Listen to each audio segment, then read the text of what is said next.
Era o meu primeiro ano na faculdade. Cheguei empolgado no quarto onde passaria os próximos 5 anos da minha vida.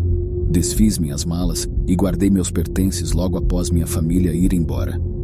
Não demorou mais do que 1 hora e meu colega de quarto chegou. Desde o começo ficou evidente que ele tinha dificuldades sociais. Apresentei-me como Daniel, estendendo minha mão. Houve uma pausa enquanto ele olhava para meu braço antes de rir e então me cumprimentar com um aperto de mão fraco e sem energia. Eu tive que perguntar pelo nome dele, já que ele não o mencionou quando apertamos as mãos. Seu nome era Jamie. Eu tentei iniciar uma conversa, mas ele respondia somente com pequenas palavras, ocasionalmente soltando risos desconfortáveis ou sorrisos. Em poucos minutos, ambos estávamos sentados em nossas camas, imersos em nossos laptops, sem trocar palavras. Isso me deixou chateado e desejei ter sido colocado com um colega de quarto diferente. Qualquer um teria sido melhor que Jamie. Inicialmente, achei que Jamie era apenas uma pessoa estranha, mas logo descobri que havia mais complexidade nele do que parecia. Ao conhecer outros estudantes do meu andar, tive um vislumbre da normalidade, o que foi reconfortante. Naquela noite, quando voltei para o dormitório após explorar o campus, encontrei Jamie ainda na mesma posição em que o deixei. Eu o cumprimentei, mas ele não respondeu, o que me surpreendeu. Já eram 9h30 da noite e, como não tinha nada melhor para fazer, apaguei a luz do meu lado do quarto e me acomodei na cama. Por mais que tentasse, não conseguia adormecer rapidamente, e percebi que Jamie estava usando o laptop até as 3 da manhã. Quando finalmente fechou o laptop, eu caí no sono rapidamente. Entretanto, acordei dentro de 1 hora. As persianas estavam abertas e a luz da lua iluminava o quarto, revelando Jamie sentado em sua cama, olhando na minha direção. Esfreguei os olhos, ainda meio sonolento, e o questionei sobre sua presença. Ele pediu desculpas e deitou-se novamente. Na manhã seguinte, acordei e descobri que Jamie já estava acordado. Parecia que ele não tinha saído do quarto desde que o vi pela última vez. Era um sábado e as atividades de orientação estavam acontecendo no campus. Enquanto meu grupo explorava os jardins da escola, ouvi alguns alunos comentando sobre Jamie, que estava sentado atrás de um arbusto, aparentemente ocupado em algo. Continuei meu caminho sem dar muita atenção para os comentários. Mais tarde fiz amizade com 2 alunos e rimos juntos sobre a situação de Jamie. Finalmente, a escola encontrou um novo colega de quarto para mim, o que melhorou minha perspectiva. Naquela noite, saí para me encontrar com meus novos amigos, e ao retornar, vi Jamie sentado em sua mesa olhando fixamente para a porta. Cumprimentei-o casualmente, perguntando o que estava fazendo, mas ele não respondeu. Ignorando sua atitude estranha, me sentei na minha cama e abri meu laptop, percebendo que esqueci de trancá-lo. Notei que meus e-mails haviam sido acessados, incluindo pastas pessoais. Perguntei a Jamie se ele havia mexido no meu laptop, e ele negou, mas a verdade era clara. Sentindo um desconforto crescente, decidi ir para a cama, mas ao pegar meu pijama percebi que minhas roupas tinham sido reviradas. Sabendo que não estava sozinho, decidi não dizer nada. Uma noite acordei com o som de um zíper. Vi Jamie mexendo na minha bolsa. Acendi a luz confrontando-o. Ele fingiu inocência, alegando que era um engano, mas sua falta de inteligência era evidente. No dia seguinte, conheci meu novo colega de quarto, Rafa, e nos demos bem. Porém, por várias noites consecutivas, acordei com um ruído estranho, como um clique. Levantei-me e investiguei, percebendo que o som vinha da maçaneta da porta. Olhei pelo olho mágico e vi alguém do outro lado, tentando destrancar a porta. Preocupado, chamei a segurança do campus, e eles logo chegaram. Descobri que era Jamie e ele foi levado. Revelei tudo o que havia acontecido, incluindo sua invasão a meus pertences e tentativa de invadir meu novo dormitório. Ele foi suspenso ou expulso, e nunca mais o vi. Continuei minha jornada na universidade, mas as memórias perturbadoras de minha experiência com Jamie ainda me afetam ocasionalmente. Frequentei a universidade por 2 anos. Rapidamente, fiz um amplo círculo de amigos lá, e saíamos todo final de semana. Um certo fim de semana, numa sexta-feira de outubro, quando nosso grupo não tinha grandes planos juntos, 2 amigos próximos e eu decidimos explorar a natureza da reserva de lago da faculdade.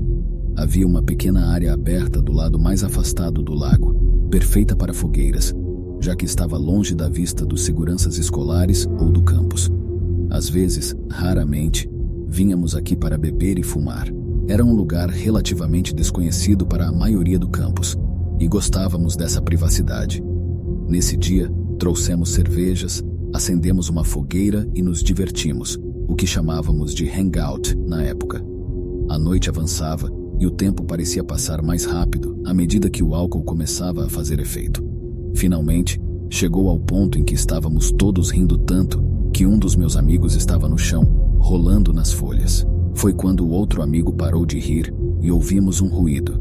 Viramos a cabeça e ouvimos o som de folhas e galhos se quebrando à distância. Lançamos nossas garrafas no lago, já que todos nós éramos menores de 21 anos e não queríamos ser pegos pela polícia do campus. Eu estava moderadamente embriagado, então minha paranoia estava alta. O fogo nos deixava visíveis a qualquer um que passasse pela floresta, mas esse lugar era tão desconhecido e afastado do campus que encontrar alguém ali era raro. Parecia haver apenas uma pessoa à distância. O som de um galho se quebrando não muito longe assustou a todos nós. Nenhum de nós era corajoso o suficiente para confrontar possíveis intrusos, então ficamos em silêncio, tentando escutar. Parecia que alguém, ou algo, estava circulando nosso acampamento.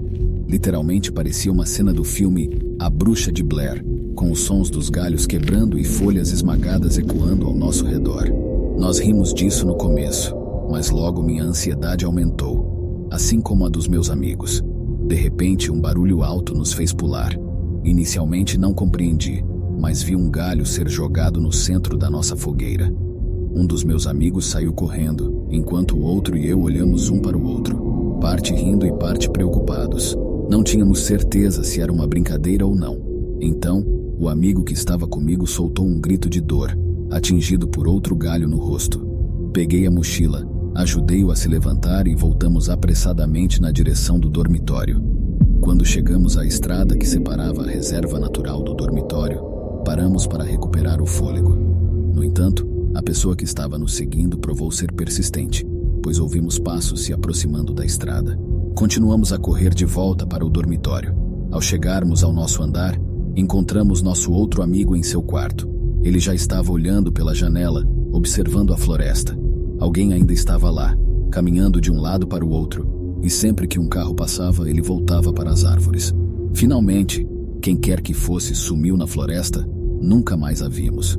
Voltamos à nossa sessão de bebida no dormitório e em poucos minutos já estávamos rindo disso. Foi somente na manhã seguinte que todos nós percebemos o quão aterrorizante essa experiência havia sido. Nunca mais voltamos à floresta depois do anoitecer, após essa experiência. Durante a primeira semana da faculdade, no meu primeiro ano na universidade, eu estava começando a me sentir confortável com meu colega de quarto. Ele estava interessado em entrar para uma república e a semana de admissões estava prestes a começar. Ele queria que eu o acompanhasse, para tornar mais fácil para ele conhecer pessoas. Concordando, eu decidi ir junto, embora não tivesse intenções de me juntar a uma república. No entanto, eu ainda pretendia ir às festas, já que estava numa faculdade conhecida por sua vida noturna. Na quinta-feira da primeira semana, meu colega de quarto sugeriu irmos a uma festa de república. A festa em questão estava em uma casa afastada do campus, uma escolha de segundo plano para ele, caso não fosse aceito nas outras repúblicas. A casa era longe e situada numa área mais desfavorecida da cidade. Ao chegar, percebemos que a casa não era bem o que esperávamos. O ambiente estava escuro e quente, com uma multidão de caras e poucas garotas. Parecia uma escolha estranha para uma festa de república. Passamos 20 minutos conversando com várias pessoas, todas emitindo vibrações antissociais. Decidimos sair, mas um grupo de caras bloqueou a saída, nos fazendo reconsiderar. Enquanto bebia cerveja barata, um homem se aproximou com uma garrafa pequena, oferecendo uma bebida. Ele insistiu para que eu a tomasse e, com um sorriso, eu acabei aceitando. Em pouco tempo senti um zumbido e tudo começou a parecer turvo. A última coisa que lembro é de acordar num quarto escuro. O som abafado da música deixava claro que eu ainda estava na festa. O quarto estava escuro, mas eu podia distinguir alguns móveis e uma pequena porta de armário. Enquanto estava lá, ouvi o som de um saco plástico sendo pisoteado dentro do armário. Assustado, Saí correndo e voltei para a sala lotada. Encontrei meu colega de quarto e saímos da casa. No caminho de volta para o campus, contei a ele o que tinha acontecido. Ele quase chamou a polícia, mas achei que não seria útil. Ele fez uma pergunta estranha, apontando que eu não sentia dor e minhas roupas estavam normais. Então, eu presumi que não tinha sofrido nenhum abuso. Olhando o horário, percebi que tinha ficado fora por apenas 10 minutos. O que quer que tenham me dado provavelmente foi uma dose muito fraca. Foi a minha experiência mais aterrorizante na faculdade, participando de uma festa em uma república. No meu segundo semestre do primeiro ano, fiquei em um dormitório individual. Localizado em um canto isolado, tinha uma área própria separada dos outros quartos e também uma área de convívio compartilhado. Isso permitiu interações sociais e privacidade. Depois de algumas semanas, enquanto estudava para uma prova de biologia, perturbações surgiram. Batidas leves na porta quase inaudíveis. Gritei para que entrasse, mas ninguém respondeu. Ao levantar e abrir a porta, não encontrei ninguém. De volta à cama, as batidas cessaram e continuei estudando, deixando a porta trancada. Na noite seguinte, as batidas voltaram, agora mais altas. Com hesitação, abri a porta, encontrando novamente o corredor vazio. Determinado a resolver isso, corri pelo corredor para ver alguém desaparecendo no canto oposto. Corri atrás da pessoa, que entrou em um banheiro no final do corredor. Adentrei o banheiro ligando a luz, mas encontrei apenas as botas sob uma das portas fechadas. Empurrei a porta da cabine e, inexplicavelmente, não havia ninguém. Então ouvi uma risada assustadora como a de um homem mais velho e louco. Minha confiança diminuiu e voltei correndo para meu quarto. Enviei mensagens para meus amigos, mas todos estavam dormindo. As batidas ocorreram mais uma vez naquela noite e decidi ignorá-las. A pessoa finalmente desistiu após 30 segundos. No dia seguinte, conversei com outros do meu andar, mas ninguém mais ouviu batidas. Ninguém estava brincando comigo. O mistério desse homem mais velho continua a me perturbar.